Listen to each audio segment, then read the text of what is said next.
Hey everyone, it's Dr. Alessandro. Welcome back to my channel. Please like and subscribe. In this video, I'm actually going to be talking with you about a question that comes up from time to time with different patients. And they ask, hey doc, why do things in dentistry cost so much?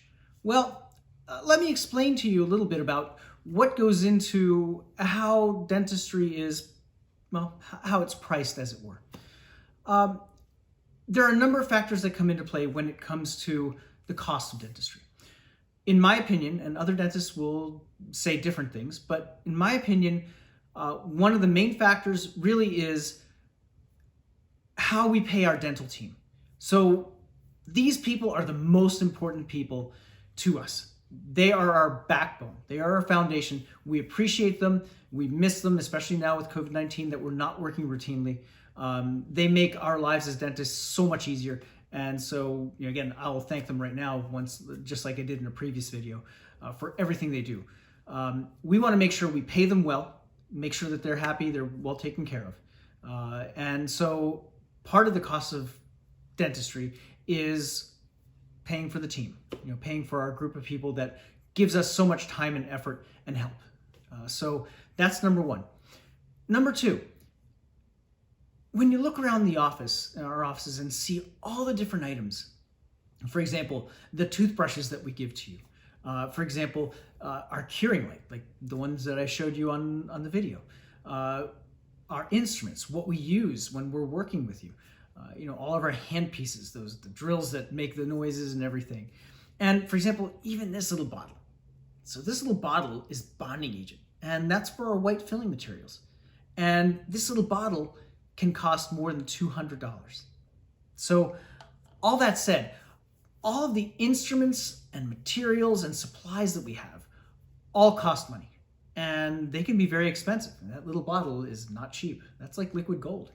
So that's another thing that comes into play when pricing dentistry, when we develop our fees for our patients. So the third thing that comes into play is, well, the physical structure. Where we are.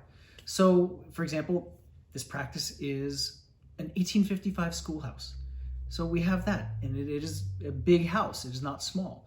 So, we have rent, you could say, to pay, and other offices, some may be in skyscrapers that are glorious in big cities, and their rent must be pretty high. Some may be in strip malls or other locations, standalone homes as well.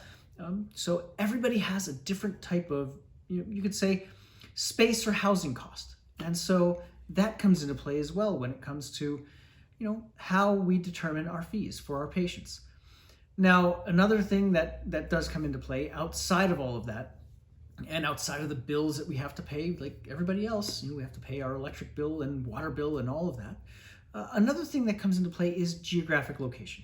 So, if you are out in the countryside, like we are, fees are typically a lot lower, depending on where you are. For example, our fees here, I'm not going to name prices, but I can tell you that our fees here right now are lower than fees in a more metropolitan area from back in 2011. Yeah, 9 years later, and we still haven't gotten to that level. So depending on where you are, your fees can be extremely varied. One filling that we do here costs about a third of a filling done in many California practices, for instance. That can really come into play. So what the fees are can depend on a number of things, including where you are in this country and where you are, whether you're in a rural, suburban, or city location. So those are all the different things that come into play when it comes to pricing. The one last thing, though, is the cost of our education. And that is something that I may decide to explore in another video, but our education has become progressively more expensive, and that is unfortunate.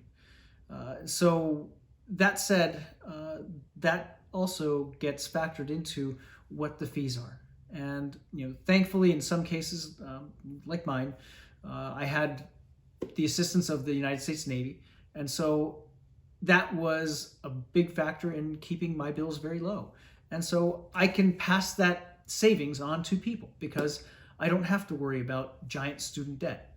I don't have any. which again, I very much thank the United States Navy for their help. So those are all things that come into play when it comes to what dental fees are. So I appreciate you joining me in this video. Thank you so much for joining me, and hope you're all staying well and healthy.